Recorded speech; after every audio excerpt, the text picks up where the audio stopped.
한국은 불리한 환경 속에서도 늘 길을 찾아낸 나라입니다. 자신을 포기하지 않았고 결국 세계적으로 인정받는 강국이 되었죠. 저는 한국이 보여준 끈기와 생존의 정신을 전 세계에 알릴 방법을 연구할 생각입니다.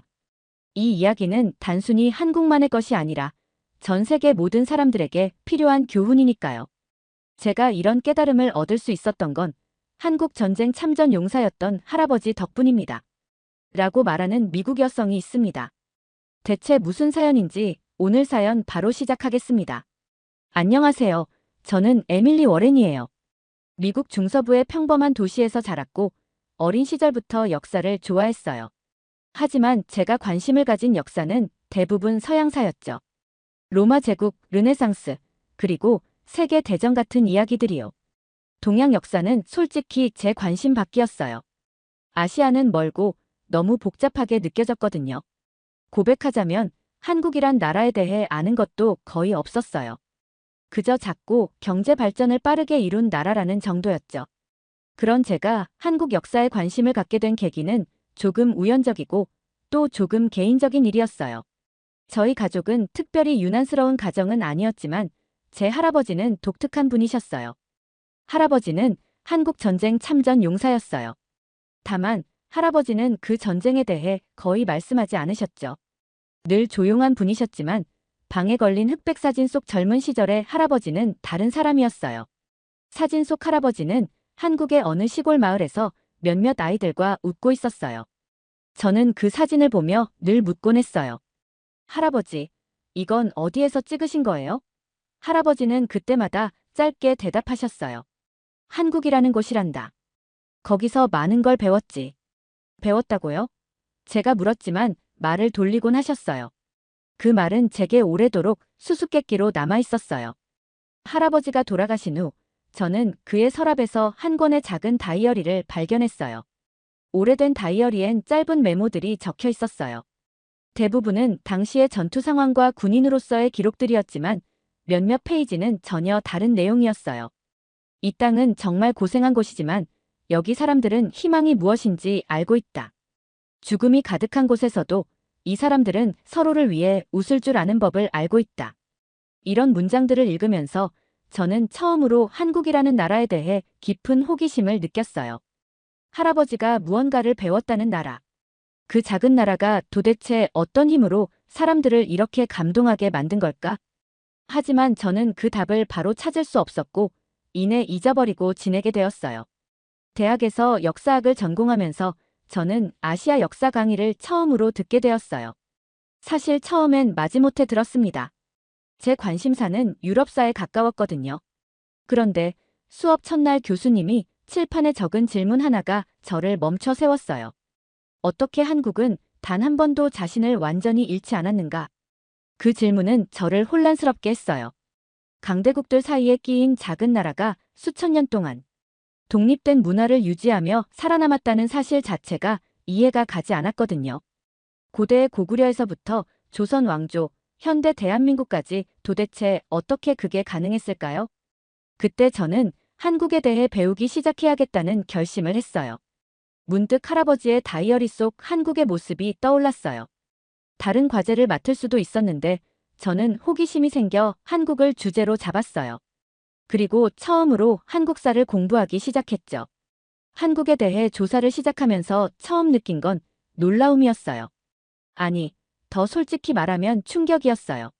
한국이 이렇게 작은 나라라면 강대국들 틈에서 그냥 사라졌을 법도 한데 어쩌다 독립을 유지할 수 있었던 걸까? 그 첫 번째 퍼즐 조각은 지도를 보고 풀렸어요. 한국은 바로 중국, 일본, 러시아라는 강대국들 사이에 위치해 있더라고요.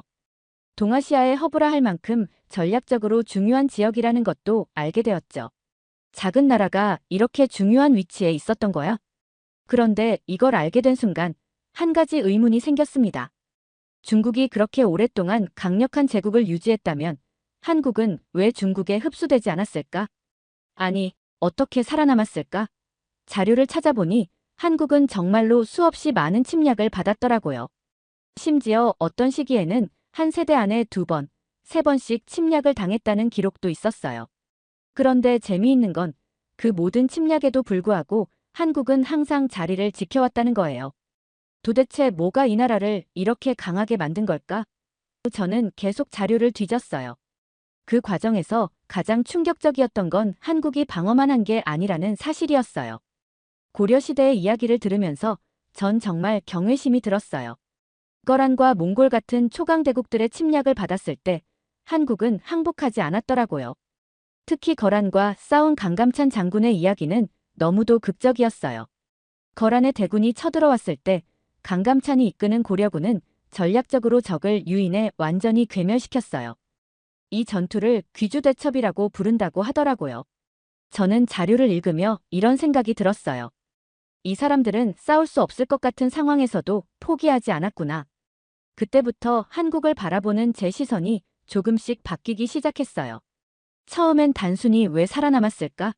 라는 질문이었는데 이제는 어떻게 이겨냈을까? 라는 질문으로 바뀐 거죠. 그러던 어느 날 교수님이 한국사와 관련된 다큐멘터리를 틀어주셨어요. 다큐멘터리에서 고구려의 이야기가 나왔어요.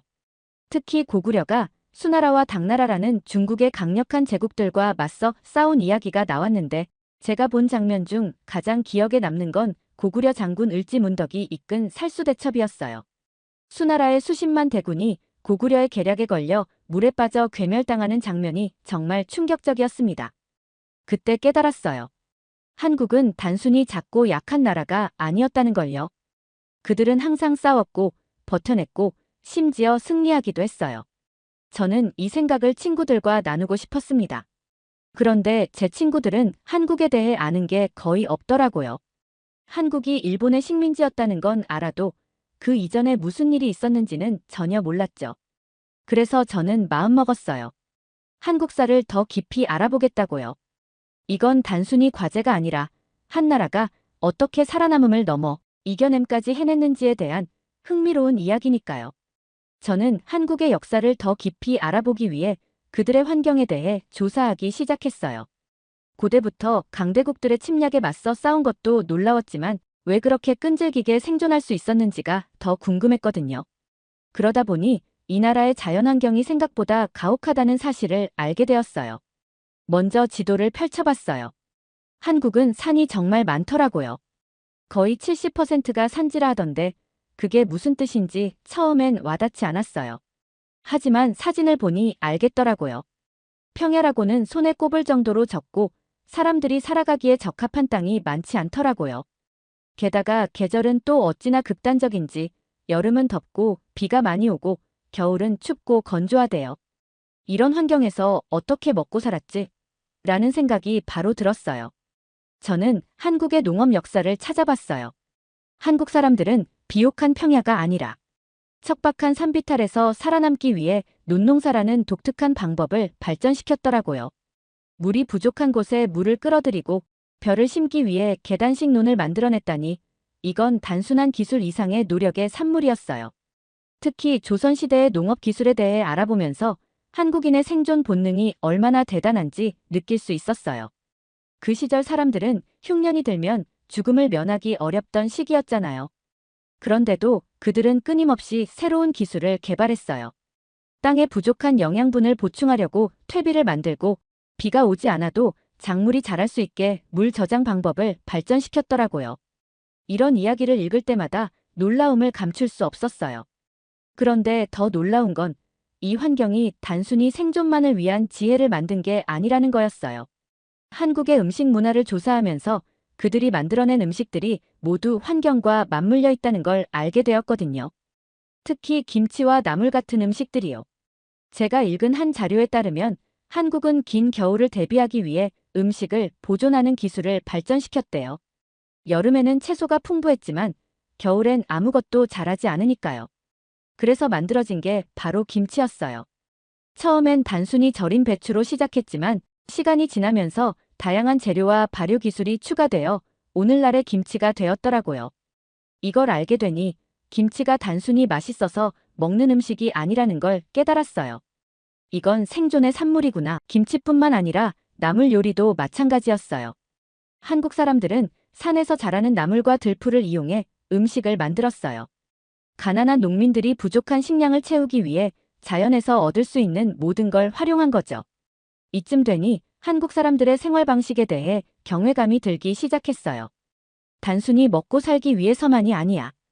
이 사람들은 환경을 극복하고 오히려 그걸 자신의 문화로 만들어냈어. 저는 김치 담그는 과정을 담은 영상을 찾아봤어요. 온 가족이 함께 모여 배추를 절이고 고춧가루와 각종 양념을 섞는 모습이었는데 일반적인 음식 준비 과정이 아니라 하나의 전통 같았습니다. 그걸 보면서 깨달았어요.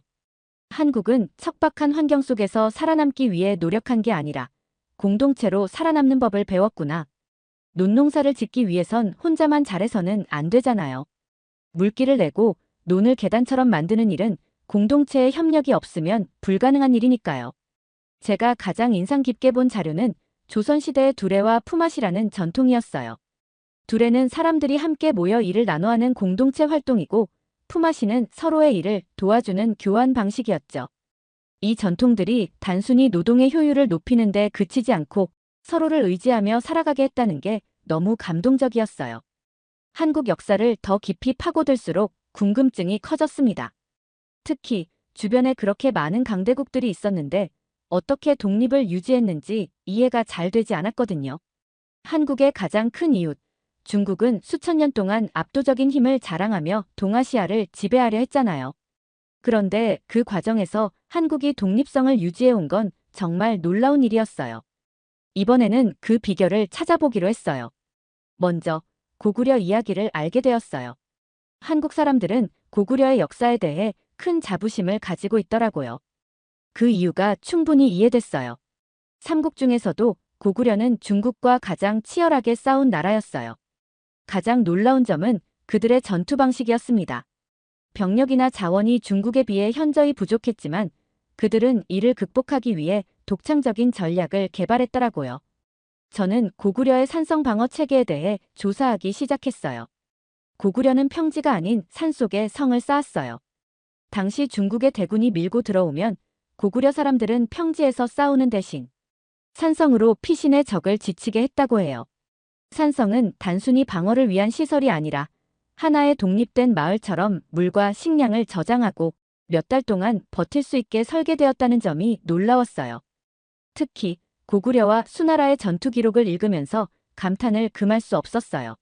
수나라는 고구려를 정복하려고 100만 명 이상의 병력을 동원했어요. 하지만 고구려는 이를 막아냈습니다. 을지문덕이라는 고구려의 장수가 수나라 군대를 지치게 한 후 결정적인 순간에 반격해 대승을 거둔 이야기는 전설처럼 들렸어요.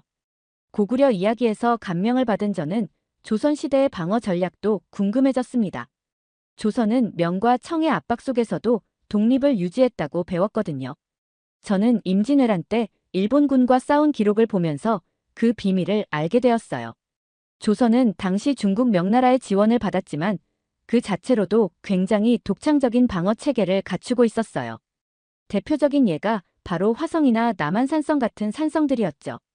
저는 남한산성에 대해 조사하다가 이게 단순히 성이 아니라 하나의 작은 나라 같은 곳이네 라는 생각을 했습니다. 남한산성은 서울 근처에 있는데 조선 왕이 위험할 때 피난처로 사용되었대요. 여기에는 수개월간 버틸 수 있는 식량 창고, 물 저장 시스템, 그리고 군사훈련장이 갖춰져 있었죠. 특히 중국 청나라와 맞서 싸운 병자호란 때 남한산성의 역할은 정말 중요했습니다. 물론 결과적으로는 청나라와 화친을 맺을 수밖에 없었지만 그럼에도 조선이 끝까지 독립성을 유지할 수 있었던 이유 중 하나는 바로 이런 산성 덕분이었어요. 산성을 중심으로 한 방어 전략을 조사하면서 저는 한 가지 중요한 사실을 깨달았어요. 이 사람들은 단순히 적과 싸운 게 아니라 싸움 그 자체를 계획적으로 준비했구나. 산성을 쌓는 데는 오랜 시간이 걸리고 그만큼 협력과 자원이 필요하잖아요. 이런 방어 체계가 단순히 군사적인 목적이 아니라 공동체의 결속력을 상징한다는 점이 인상 깊었습니다. 특히 고구려와 조선 모두 싸워서 이기겠다는 목표가 아니라 어떻게든 살아남겠다는 생존 본능이 강하게 느껴졌어요. 산성과 방어 전략은 단순한 기술이 아니라 한국인들의 끈질긴 생존 의지를 보여주는 사례라는 생각이 들었죠. 저는 산성 사진을 보면서 여러 가지를 생각했어요. 왜 이 사람들은 이렇게까지 하면서 싸워야 했을까? 중국 같은 거대한 제국에 맞서 싸운다는 건 생각만 해도 두려운 일이잖아요. 그런데도 포기하지 않았던 이유는 무엇일까요? 답은 명확했어요. 그들은 국가의 자존심이 아니라 자신들이 살고 있는 땅과 문화, 그리고 공동체를 지키기 위해 싸웠던 거예요. 과거의 한국사를 공부하며 한 가지 궁금증이 생겼어요. 현대 한국인들도 이 생존 DNA를 이어받아 살고 있을까? 저는 지금 이 순간을 살아가는 한국인들의 삶을 통해 그 답을 찾고 싶었어요. 인터넷을 통해 현대 한국인들의 생활과 문화를 조사하기 시작했습니다. 먼저 눈에 띈 건 그들의 빨리빨리 문화였어요. 저는 처음엔 이걸 약간 부정적으로 봤어요. 뭐든지 서두르고 급하게 처리하려는 모습이 비효율적일 거라고 생각했거든요. 그런데 점점 이 문화가 단순한 성격의 문제가 아니라 오랜 생존 전략의 일부였다는 걸 깨닫게 되었어요. 20세기 중반까지만 해도 한국은 세계에서 가장 가난한 나라 중 하나였대요. 그런데 불과 몇십 년 만에 세계적인 경제 강국이 되었잖아요. 그것도 전쟁으로 모든 것이 파괴된 상태에서요. 저는 그 배경에 있는 사람들의 이야기를 찾기 시작했습니다. 처음 알게 된 건 새마을 운동이었어요. 저는 이 운동이 단순히 농촌 개발 프로젝트라고 생각했는데 사실 그 이상의 의미가 있었더라고요. 그 당시 한국인들은 정부의 도움만 기다리지 않았다고 합니다. 스스로 나서서 길을 만들고 집을 짓고 공동체를 발전시켰죠. 어떤 인터뷰에서는 한 할머니가 배고파도 포기할 수 없었어요. 우리 아이들이 더 나은 세상에서 살도록 해야 했으니까요. 라고 말하셨더라고요. 이 한마디가 그 시대를 대변하는 것 같았어요. 그리고 요즘 한국을 대표하는 산업들, 특히 K방산에 대해 조사하면서 또 한 번 놀랐습니다.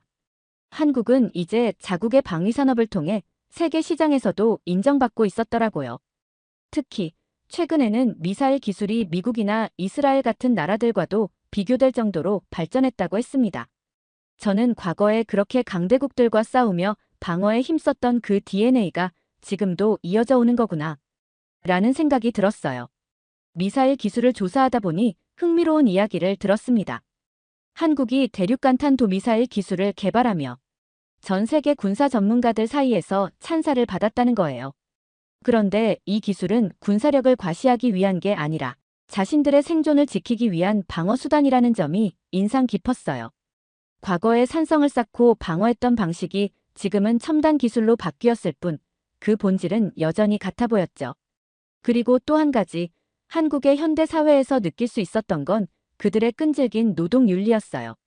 워라밸의 균형이라는 개념이 중요해지는 시대지만 한국인들의 부지런함은 정말 대단했어요. 물론 이게 때론 과도한 경쟁으로 이어지는 부작용도 있었습니다. 그런데 그들의 부지런함 뒤에는 무조건 살아남아야 한다는 강렬한 의지가 깔려 있는 것 같아 보였죠.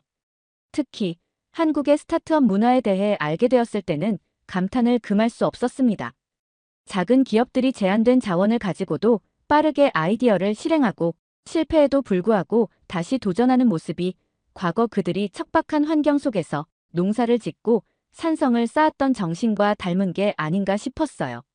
저는 한국의 과거와 현재를 연결하는 이야기를 더 알고 싶었습니다. 지금 한국에 가면 이 모든 걸 직접 느낄 수 있을까? 그런 궁금증과 설렘으로 한국 여행을 계획하기 시작했어요. 드디어 한국에 도착했습니다. 공항에 발을 디딘 순간부터 한국이라는 나라가 가진 독특한 에너지를 느낄 수 있었어요.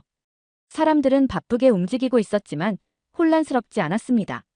철저히 정돈된 느낌이었죠. 저는 미국에서 보던 대도시의 혼잡함과는 다른 이곳만의 질서와 효율에 감탄했습니다. 첫 번째로 방문한 곳은 경주였어요. 교수님이 한국의 과거를 느끼고 싶다면 꼭 가보라고 추천해 주신 곳이었거든요. 경주 남산에 올라 산성을 직접 보게 되었는데 책에서 보던 것과는 전혀 달랐습니다.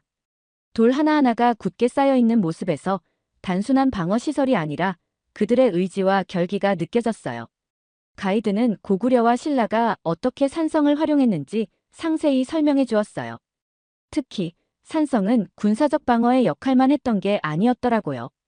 전쟁 중에도 공동체를 유지하고 서로를 지켜주는 안전망 역할을 했다는 점이 감동적이었어요. 누군가는 단순한 돌담이라 볼지 몰라도 이건 그들의 생존을 상징하는 거야 그렇게 깨닫고 나니 산성이 더 이상 그저 고대 유물이 아니라 살아 숨쉬는 한국의 역사처럼 느껴졌습니다. 경주에서의 경험 후 저는 현대 한국을 이해하기 위해 서울로 향했어요. 이곳은 과거와 현재가 공존하는 도시였죠. 높은 빌딩 사이로 고즈넉한 전통 한옥들이 자리 잡고 있는 모습은 정말 독특했어요. 특히 전통시장을 방문했을 때 그곳에서 느껴진 활기는 잊을 수 없을 거예요. 또 하나 잊을 수 없는 순간은 북한산 등반이었어요. 자연 속에서 한국을 느끼고 싶어서 산을 갔거든요. 산길을 따라 올라가면서 주변 풍경을 바라볼 때마다 숨이 멎을 듯 했습니다. 하지만 가장 큰 감동은 정상에 도착했을 때였어요. 멀리 펼쳐진 풍경을 바라보며 문득 이런 생각이 들었어요. 과거의 한국인들도 이곳에서 이런 풍경을 보며 살아갈 용기를 얻었을까? 저는 홍대 게스트하우스에서 특별한 인연도 만났습니다. 우연히 만난 한국인 친구, 윤주와 깊은 대화를 나누게 되었어요. 윤주는 선생님으로 지방에 살고 있는데 서울 여행을 왔다고 했어요. 제가 한국 역사를 배우러 왔다는 말에 무척 흥미를 보였어요.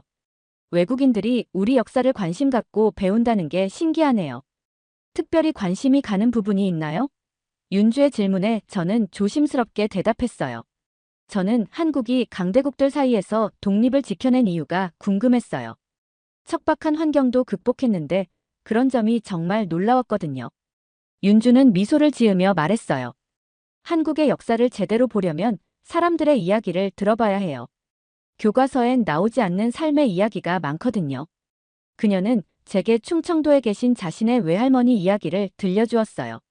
외할머니는 한국 전쟁 당시 피난길에서 살아남기 위해 농사를 시작했고 당시의 경험을 통해 한국인의 끈기를 배우셨대요. 외할머니가 항상 하시던 말씀이 있어요. 세상은 나쁜 일도 많지만 결국 그걸 이겨내는 건 사람이야. 그래서 저도 학생들에게 그런 걸 가르치려 노력해요. 윤주의 이야기는 저에게 큰 영감을 주었습니다. 저는 윤주와 함께 다음 날 경복궁으로 가게 되었어요. 경복궁에서 보았던 것은 단순한 과거의 유적지가 아니었어요. 그것은 한국인의 자부심과 정체성이 묻어있는 공간이었죠. 여기선 한번 무너지고도 다시 재건했어요. 경복궁이 단순히 왕이 살던 곳이 아니라 우리 역사가 살아있는 증거죠.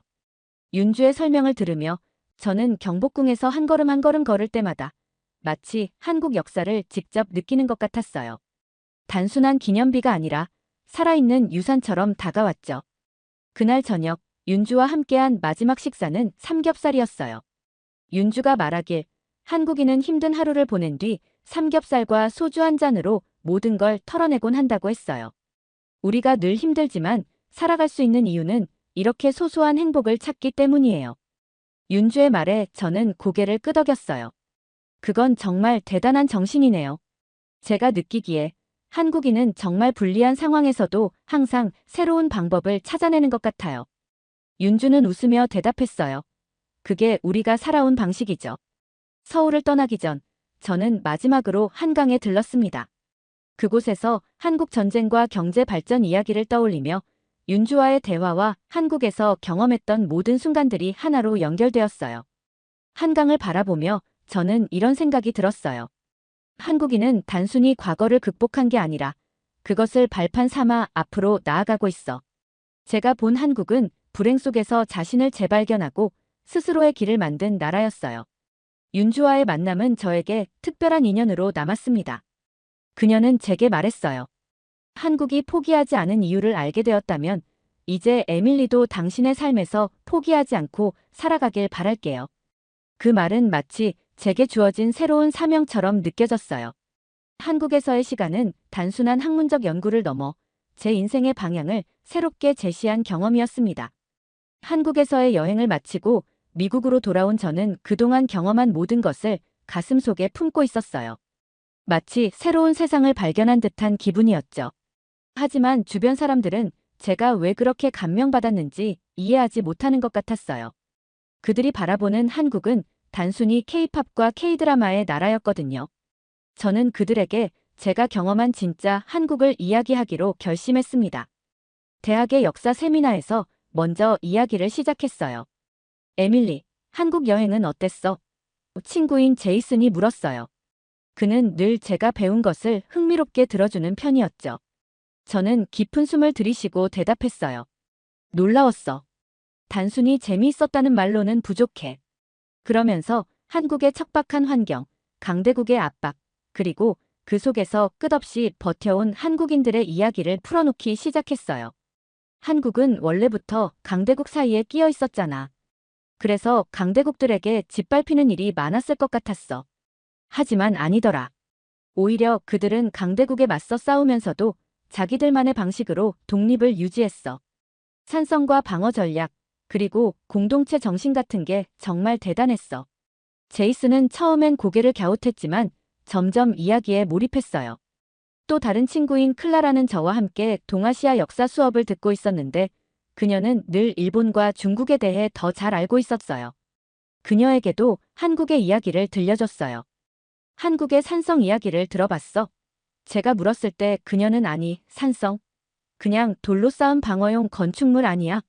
라고 대답했어요. 그래서 저는 경주 남산에서 본 산성과 그 안에서 배운 것들을 들려줬죠. 그러던 어느 날, 저는 친구들과 함께 다큐멘터리를 보는 모임에 참석했어요. 주제는 현대 무기 기술이었는데 그 중에서 한국의 방산 산업이 등장했어요. 화면 속에서 보이는 최첨단 미사일과 방어 시스템을 본 친구들이 놀라움을 감추지 못했어요. 한국이 이렇게 앞서 있었어? 그들이 묻자 저는 미소를 지으며 대답했어요. 맞아. 한국은 항상 자신들을 지키기 위해 발전해왔어. 과거에는 산성과 공동체, 지금은 기술과 과학으로. 하지만 제가 가장 하고 싶었던 이야기는 그들이 먹고 마시는 것들에 담긴 한국의 정신이었어요. 어느 날 친구들과 함께 모임을 하면서 저는 김치를 가져갔습니다. 처음엔 다들 이거 너무 매운 거 아니야? 라며 겁을 냈지만 한 입씩 맛보더니 그 맛에 빠져들었어요. 이거 단순히 발효 음식이 아니야. 한국인들의 역사가 담긴 음식이야. 제가 설명했어요. 김치는 척박한 환경에서 생존하려는 노력에서 시작됐어.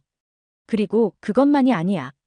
이걸 만들기 위해 온 가족이 함께 모여야 했고 그렇게 공동체가 유지될 수 있었지. 너희도 알다시피 한겨울을 버티려면 이런 저장 음식이 꼭 필요했거든. 친구들은 단순히 음식을 먹는 게 아니라 그 배경에 있는 이야기에 감탄했어요. 그날 밤 저는 한국에서 찍은 사진들과 메모들을 다시 펼쳐보았습니다. 북한산에서 느꼈던 웅장함, 경주 남산 산성에서 본 자연과 인간의 조화, 그리고 서울 곳곳에서 마주했던 첨단 기술들까지. 각각의 경험이 퍼즐 조각처럼 제 머릿속에서 맞춰졌어요. 한국은 단순히 강한 나라가 아니야. 강인해질 수밖에 없었던 이유가 있었던 거지. 이 깨달음이 떠오르는 순간 제 자신에게 묻기 시작했어요. 그렇다면 나는 어떤 이유로 살아가고 있는 걸까? 내가 강해질 이유는 무엇일까? 대학교 교수님과의 대화에서 또 하나의 전환점이 찾아왔습니다. 제가 세미나에서 한국의 역사를 발표한 뒤 교수님이 제게 말을 걸었어요. 에밀리, 내 발표 정말 인상적이었어. 특히 내가 한국의 환경과 역사적 맥락을 개인의 삶에까지 연결시키려는 시도가 좋았어. 교수님의 말에 저는 질문했습니다. 교수님, 역사를 배우는 게 단순히 과거를 기억하기 위한 것만은 아니겠죠? 그것을 통해 미래를 계획하는 방법도 배울 수 있는 거 아닌가요? 교수님은 잠시 생각하시더니 대답하셨어요. 맞아. 역사는 결국 우리에게 선택의 지혜를 주지. 우리가 어떤 상황에서도 길을 잃지 않도록 해주는 나침반 같은 거야. 내가 한국의 역사를 통해 그런 나침반을 찾았다면 정말 귀한 걸 얻은 거지. 그 말이 저를 깊이 울렸습니다. 저는 한국에서 배운 것을 제 인생에 적용할 방법을 찾기 시작했어요. 저는 대학원 진학과 관련된 진로 상담을 위해 학과 상담실에 갔습니다. 상담 교수님은 제게 물었어요. 에밀리, 역사를 연구하는 방향으로 계속 갈 생각이니? 저는 잠시 고민하다가 대답했어요. 네, 그런데 단순히 과거를 기록하는 역사가 되고 싶지는 않아요. 저는 역사를 통해 지금 우리가 어떻게 하면 더 나은 선택을 할 수 있을지 연구하고 싶어요. 특히 한국 같은 나라가 어떻게 극복하고 성장했는지를 분석해보니 다른 나라나 개인에게도 여러 교훈을 줄 수 있는 일을 하고 싶어요.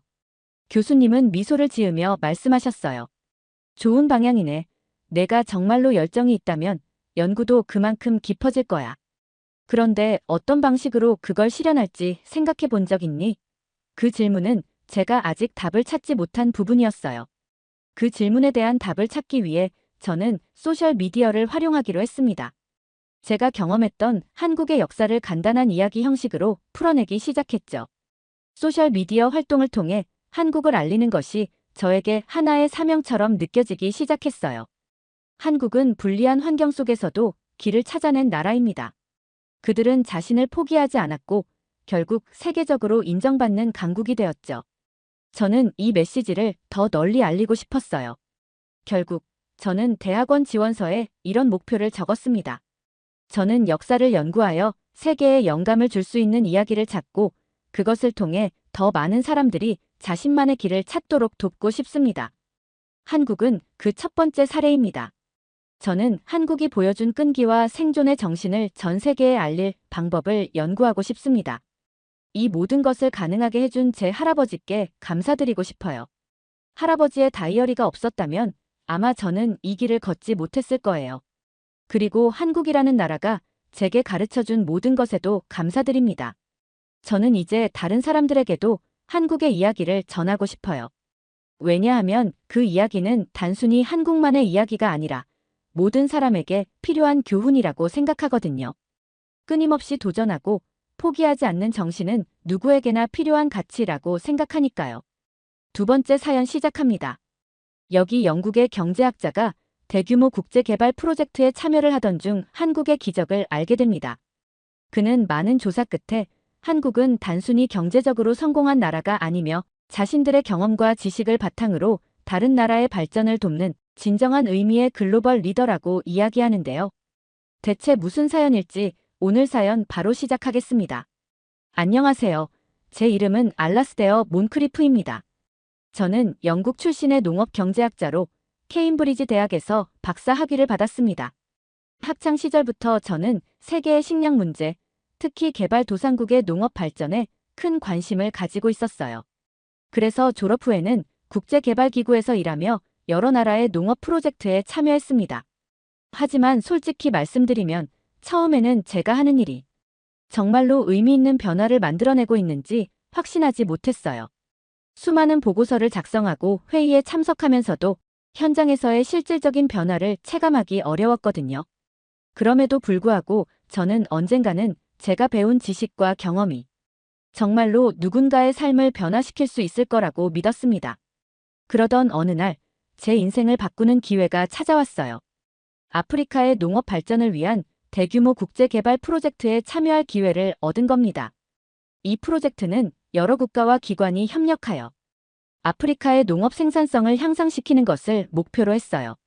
저는 망설임 없이 이 제안을 받아들였습니다. 아프리카로 떠나기 전 저는 그곳의 상황에 대해 많은 조사를 했습니다.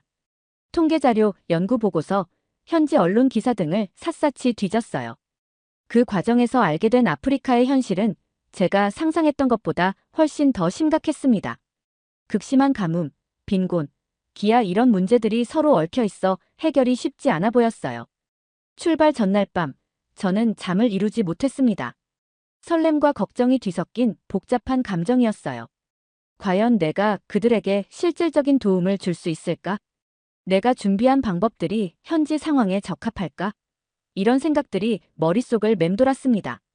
그때는 몰랐지만 이 프로젝트에서 저는 예상치 못한 놀라운 이야기와 만나게 될 운명이었습니다. 바로 한국의 기적이라는 이야기였습니다. 아프리카의 광활한 대지를 처음 밟았을 때 저는 그 황량함에 압도되었어요. 끝없이 펼쳐진 붉은 땅과 메마른 토양, 그리고 사방에서 들려오는 메마른 바람 소리는 제가 알던 세계와는 너무나 달랐습니다. 이곳에서 농업을 발전시킨다는 것이 얼마나 어려운 과제인지 직감적으로 느낄 수 있었어요. 제가 처음 방문한 마을에서 있었던 일은 지금도 생생합니다. 한 어린 소년이 저를 보고 달려와 물었어요. 당신은 우리에게 비를 가져다주는 마법사인가요? 그 순간 저는 이곳 사람들의 절박함을 온몸으로 느꼈습니다. 그들에게 농업은 단순한 직업이 아니라 생존 그 자체였던 거예요. 프로젝트를 시작하면서 저는 현지 농부들과 많은 시간을 보냈습니다. 그들의 이야기를 들으며 농업이 단순한 생계수단이 아니라 그들의 삶 그 자체라는 것을 깨달았어요. 한 농부는 눈물을 글썽이며 말했습니다. 우리는 땅을 사랑합니다. 하지만 이 땅은 더 이상 우리를 사랑하지 않는 것 같아요. 그의 말에 가슴이 아팠어요. 기후변화로 인한 극심한 가뭄과 예측할 수 없는 홍수가 그들의 삶을 위협하고 있었습니다. 이런 상황을 목격하면서 저는 깊은 좌절감을 느꼈습니다. 과연 우리의 프로젝트가 이들에게 진정한 변화를 가져다 줄 수 있을까? 의문이 들기 시작했어요. 하지만 포기할 순 없었습니다. 이들의 삶을 개선하는 것, 그것이 제 사명이라고 생각했기 때문이에요. 프로젝트가 시작되고 얼마 지나지 않아 우리 팀은 첫 번째 국제회의를 가졌습니다. 각국에서 온 전문가들이 한자리에 모여 아프리카 농업 발전 방안을 논의하는 자리였죠. 그 자리에서 저는 처음으로 중국 대표단과 마주하게 되었습니다. 중국 측 대표 장 웨이 박사는 회의 내내 거만한 태도를 보였어요. 그는 목소리를 높여 말했습니다. 우리 중국은 이미 아프리카 전역에 막대한 투자를 하고 있습니다. 우리의 선진 농업 기술과 자본이 아프리카를 먹여 살리고 있다고 해도 과언이 아니죠. 아프리카 사람들은 중국에 감사해야 합니다. 그의 말에 저는 충격을 받았습니다. 아프리카 대표들의 표정이 굳어지는 것을 보며 이것이 단순한 오만이 아니라 새로운 형태의 제국주의가 아닌가 하는 의구심이 들었어요. 회의가 끝난 후 저는 에티오피아에서 온 아베베 박사와 이야기를 나눌 기회가 있었습니다. 그는 한숨을 쉬며 말했어요. 중국의 투자가 우리에게 도움이 된다고요? 글쎄요. 그들은 우리의 자원을 가져가고 우리를 빚더미에 앉힐 뿐입니다. 우리는 그들의 하인이 되어가고 있어요. 이 대화는 제게 큰 충격을 주었습니다. 겉으로 보이는 화려한 투자 뒤에 숨겨진 진실을 직면하게 된 거죠. 저는 우리의 프로젝트가 이런 식으로 변질되어서는 안 된다고 굳게 다짐했습니다. 진정한 발전은 현지인들의 자립과 존엄성을 존중하는 것에서 시작된다는 것을 깨달았기 때문입니다. 그 후로도 장 웨이 박사와 그의 팀은 계속해서 문제를 일으켰습니다. 그들은 현지 농민들의 의견을 무시하고 자신들의 방식만을 고집했어요. 심지어 일부 지역에서는 농민들의 토지를 강제로 수용하려는 시도까지 있었다는 소문이 돌았습니다. 그러던 어느 날 우연히 한 마을의 축제에 초대받았습니다. 그곳에서 저는 놀라운 광경을 목격했어요. 농부들이 풍성한 옥수수를 들고 기뻐하는 모습이었습니다. 호기심에 찬 저는 그들에게 다가가 물었죠. 이렇게 좋은 수확이 있었나 봐요? 그들은 예상치 못한 답변을 했습니다. 이건 다 한국 덕분이에요.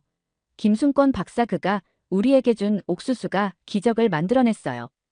김순권 박사 그 이름을 처음 들었을 때 저는 단순한 호기심만 느꼈습니다. 하지만 그의 이야기를 들으면 들을수록 저는 점점 더 그분에 대해 알고 싶어졌어요. 아프리카 현장에서 일하는 동안 저는 현지 농민들로부터 김 박사에 대한 이야기들을 듣게 되었습니다. 한 노인 농부가 들려준 이야기가 특히 인상 깊었어요. 제가 어렸을 때 우리 마을은 항상 굶주림에 시달렸습니다. 하지만 김 박사님이 오신 후 모든 것이 변했어요. 그분이 가져온 옥수수는 마치 마법 같았죠. 우리 땅에서도 잘 자라고 수확량도 엄청났어요. 그의 말을 들으며 저는 김 박사가 단순히 새로운 작물을 소개한 것이 아니라는 걸 깨달았습니다. 그는 아프리카 사람들에게 희망을 심어준 것이었어요. 호기심이 커져 저는 더 깊이 조사하기 시작했습니다. 김순권 박사가 수십 년 전 아프리카에 왔을 때 이곳의 상황은 지금보다 훨씬 더 열악했다고 해요. 가뭄과 기근이 만연했고 많은 사람들이 굶주림으로 고통받고 있었습니다. 그런 상황에서 김 박사는 아프리카의 척박한 환경에서도 잘 자랄 수 있는 고품질 옥수수 품종을 개발하기 시작했다고 했습니다. 김 박사의 노력은 단순히 연구실에 머물지 않았습니다. 그는 직접 현장에 나가 농부들과 함께 일했어요. 한 농부는 이런 이야기를 들려주었습니다. 김 박사님은 우리와 함께 밭을 갈고 씨를 뿌렸어요. 그분의 손에는 우리와 같은 굳은 살이 박혀 있었죠. 이 말을 들으며 저는 김 박사의 헌신이 얼마나 깊었는지 느낄 수 있었습니다. 제가 김 박사의 이야기를 들으며 가장 감동받은 것은 그의 헌신적인 자세였습니다. 그는 단기적인 성과에 연연하지 않았어요. 대신 아프리카 농업의 장기적인 발전을 위해 노력했죠. 그는 농부들에게 새로운 농업 기술을 가르치고 그들이 스스로 종자를 생산할 수 있도록 도왔습니다. 어느 날, 저는 김 박사가 개발한 옥수수 품종을 직접 볼 기회가 있었어요. 그 옥수수는 정말 놀라웠습니다. 건조한 기후에도 잘 견디고 수확량도 기존 품종보다 월등히 높았어요. 하지만 더 놀라운 것은 그 옥수수가 아프리카 사람들의 식생활과 문화에 맞게 개발되었다는 점이었습니다. 하지만 이 과정이 순탄하지만은 않았다는 것도 알게 되었습니다. 처음에 많은 사람들이 김 박사의 방식을 의심했다고 해요. 새로운 품종을 받아들이는 것을 꺼려했고 그의 조언을 무시하기도 했답니다. 한 마을 이장은 이렇게 말했습니다. 우리는 처음에 김 박사님을 이방인으로 여겼어요. 하지만 그분은 포기하지 않고 계속해서 우리를 설득했죠. 결국 우리는 그분의 진심을 알아보게 되었습니다. 김 박사는 포기하지 않았어요. 그는 직접 시범 농장을 만들어 자신의 방식을 증명했고 끈기 있게 농부들을 설득했습니다. 그의 노력은 결실을 맺었고 점차 더 많은 농부들이 그의 방식을 받아들이기 시작했습니다. 이런 이야기들을 들으면서 저는 점점 더 김순권 박사에 대한 존경심을 느꼈습니다. 그는 단순히 기술을 전달한 것이 아니라 아프리카의 지속 가능한 농업 생태계를 만들어낸 것이었어요. 그의 노력으로 수백만 명의 사람들이 기아에서 벗어날 수 있었다는 사실에 제 마음은 감동으로 가득 찼습니다. 하지만 동시에 의문도 들었어요. 왜 이렇게 대단한 업적을 이룬 사람의 이야기를 지금까지 들어보지 못했을까? 그의 이야기는 왜 세계적으로 더 알려지지 않은 걸까? 이런 생각들이 제 마음속에서 꿈틀거리기 시작했습니다. 어느 날 우리 팀은 우간다 북부의 한 지역을 방문했습니다. 이곳에는 중국이 최근 완공한 대규모 농장이 있었죠. 중국 대표단의 장 웨이 박사는 이 농장을 자랑하며 우리를 안내했습니다. 보십시오. 이 거대한 농장이 바로 중국의 힘입니다. 최첨단 관계 시스템, 자동화된 농기구들. 우리는 이곳을 아프리카 농업의 미래로 만들고 있습니다. 농장은 확실히 인상적이었습니다. 끝없이 펼쳐진 경작지, 최신식 설비들. 하지만 뭔가 이상한 점을 느꼈습니다. 농장 주변 마을들이 유독 황폐해 보였거든요. 호기심에 현지 주민 음구아 씨에게 물어보았습니다. 그의 대답은 충격적이었습니다. 이 농장이 들어선 후 우리 삶은 완전히 망가졌습니다. 우리의 땅을 빼앗겼고 일자리는 거의 없어요. 있어봤자 하루 먹고 살기도 힘든 돈을 받으며 일용직 노동자로 일하는 게 전부죠. 이 말을 들은 장 웨이 박사가 불쾌한 표정을 지으며 끼어들었습니다. 당신들이 뭘 안다고 그런 말을 합니까? 우리가 이렇게 투자하고 있으니 당신들이 굶어 죽지 않고 사는 것 아닙니까? 감사할 줄 알아야지. 그 말에 다른 농부가 한숨을 쉬며 말했어요. 이 농장에서 일하긴 하지만 우리는 그저 저임금 노동자일 뿐입니다. 농사 기술을 배우는 것도 아니고 수확물도 모두 중국으로 보내져요. 우리에겐 아무것도 남지 않아요. 이 말을 듣고 저는 충격을 받았습니다. 장 웨이 박사는 이를 무시하고 계속해서 중국의 투자 규모와 기술력을 자랑했습니다. 심지어 우리 없이는 당신들은 아무것도 아니에요라는 모욕적인 발언까지 했죠. 상황이 점점 험악해지는 것을 느낀 저는 중재에 나섰지만 장 웨이 박사는 제 말을 완전히 무시했습니다. 오히려 그는 우간다 정부 관계자들을 협박하듯 말했습니다. 우리의 투자를 방해하면 큰 곤란을 겪게 될 겁니다. 아프리카의 발전은 우리 중국이 주도하고 있다는 걸 명심하세요. 이 사건은 결국 현지 언론에 보도되었고 우간다 정부의 공식 항의로 이어졌습니다. 하지만 장 웨이 박사와 중국 대표단은 사과는커녕 오히려 우간다 정부를 비난하며 더 큰 논란을 일으켰습니다. 중국의 투자는 겉으로는 화려해 보였지만 실상은 아프리카의 자원을 착취하고 현지 주민들에게 실질적인 도움을 주지 않고 있었어요. 오히려 많은 국가들이 중국에 대한 부채로 인해 어려움을 겪고 있다는 사실도 알게 되었습니다. 이런 상황을 목격하면서 저는 김순권 박사의 접근 방식이 얼마나 혁신적이고 인간적이었는지 더욱 깊이 깨달았습니다. 한 마을에서 저는 김 박사와 함께 일했던 노인을 만났어요. 그는 눈물을 글썽이며 말했습니다. 김 박사님은 우리를 인간으로 대했어요. 그는 우리에게 물고기를 주는 대신 낚시하는 법을 가르쳐 주셨죠. 우리의 존엄성을 지켜주셨어요. 김순권 박사는 아프리카의 기후와 토양에 맞는 품종을 개발했을 뿐만 아니라 그 기술을 현지 농민들과 공유했습니다. 그는 농민들에게 직접 농업 기술을 가르치고 그들이 스스로 종자를 생산하고 관리할 수 있도록 도왔어요.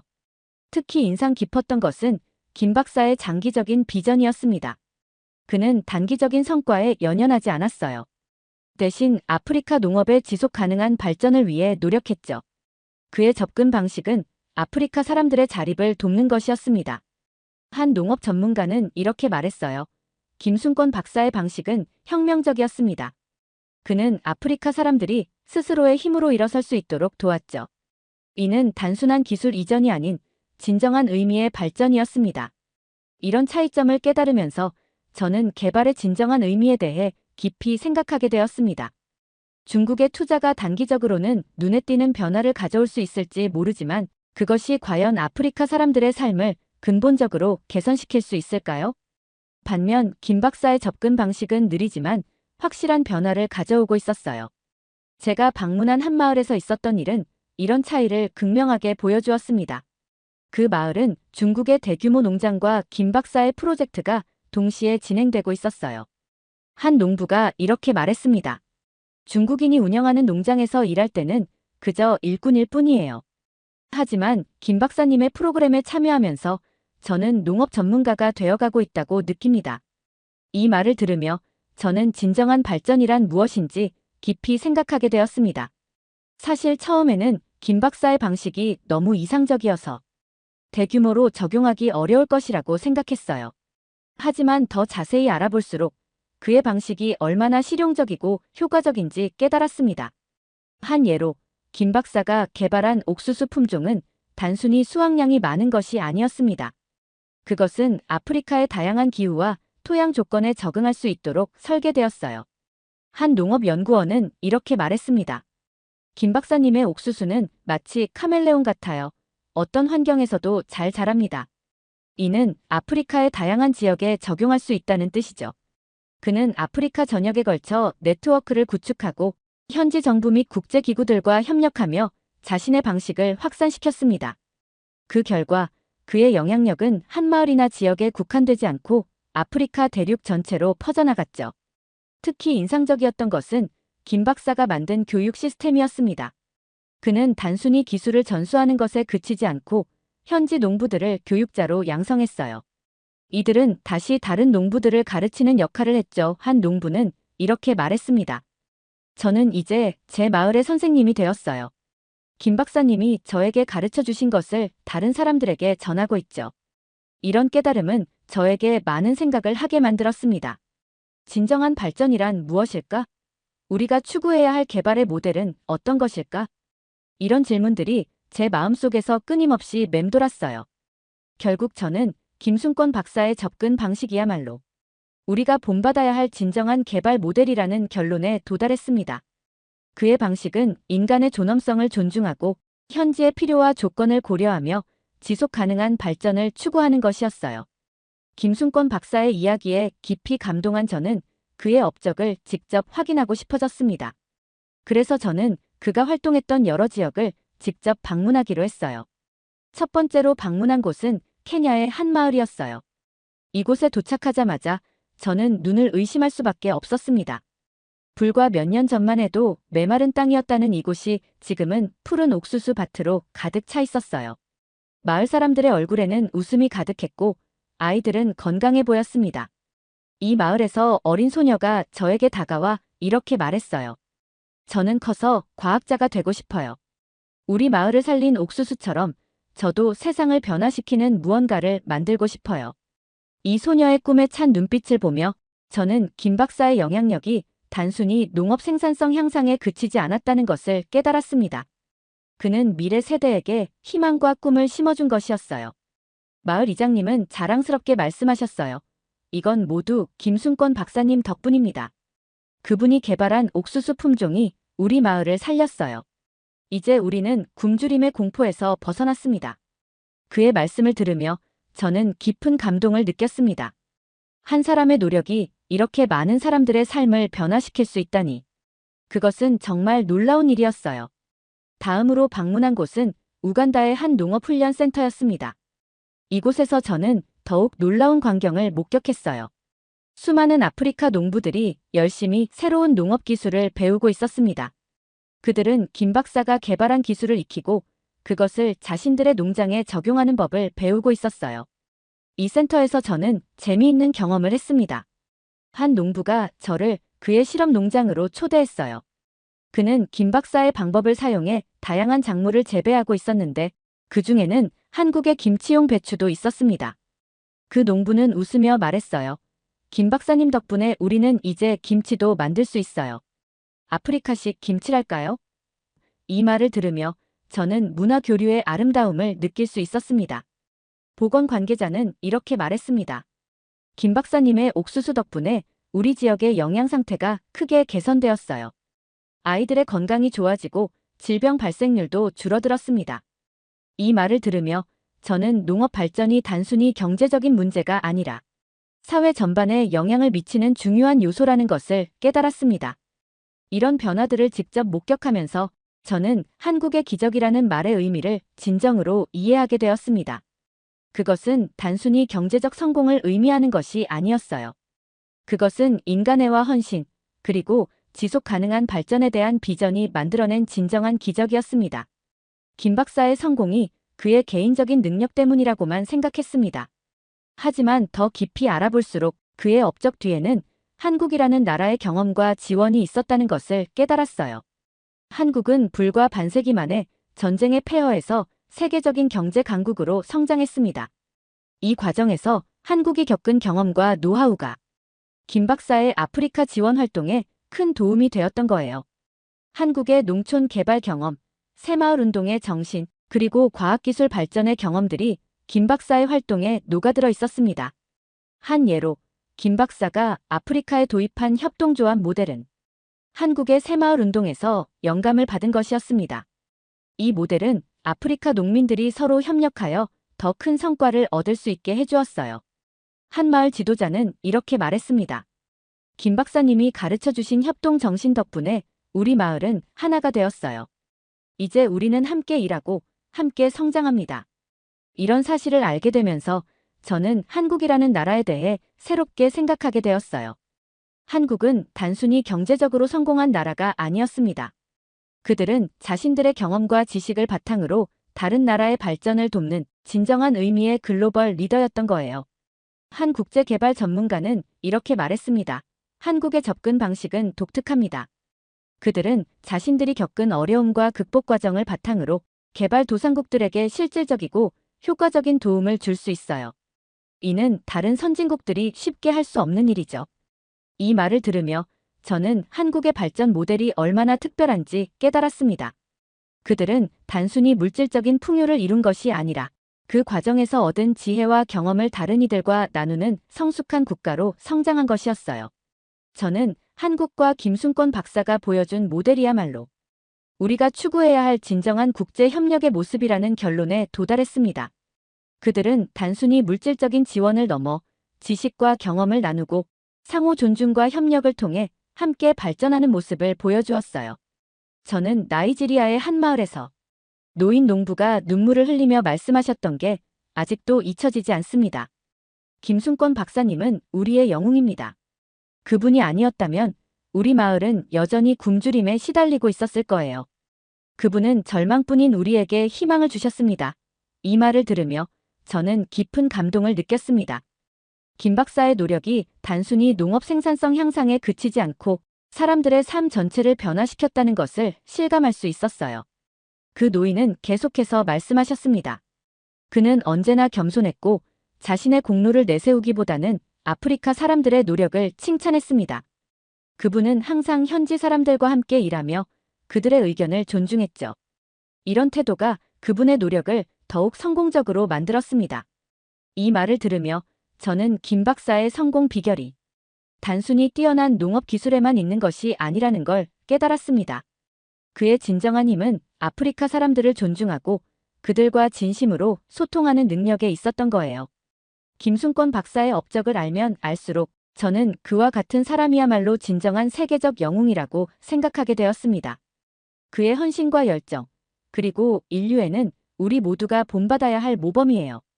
영국으로 돌아온 지 몇 달이 지났지만 아프리카에서의 경험은 여전히 제 마음에 생생합니다. 농업경제학자로서 제가 참여했던 대규모 국제개발 프로젝트는 제 인생의 전환점이 되었습니다. 김 박사의 접근 방식은 제가 알던 국제개발의 패러다임과는 완전히 달랐습니다. 그는 아프리카 사람들을 동등한 파트너로 존중하며 그들의 지식과 경험을 활용했습니다. 이는 단순한 기술 이전을 넘어 진정한 의미의 지속 가능한 발전을 보여주었습니다. 이제 저는 이 경험을 제 연구와 강의에 적극적으로 반영하고 있습니다. 학술 논문을 통해 김순권 박사의 한국의 농업개발 모델을 분석하고 그 성과를 계량적으로 평가하는 작업을 진행 중입니다. 많은 전문가들이 제 연구 결과에 깊은 관심을 보였고, 이는 학계에서 상당한 반향을 일으켰습니다. 또한 대학에서 개발경제학 강의를 할 때마다 이 사례를 중요하게 다루고 있죠. 저는 앞으로의 제 연구와 프로젝트에 새로운 방향을 설정했습니다. 김순권 박사와 한국이 보여준 진정한 국제협력의 모델이 더 많은 곳에서 실현될 수 있도록 제 전문 분야에서 최선을 다할 것입니다. 오늘 사연이 재미있으셨다면 구독과 좋아요, 알림 설정까지 부탁드립니다. 더 재미있는 사연으로 돌아오겠습니다. 이상 감동탐험이었습니다.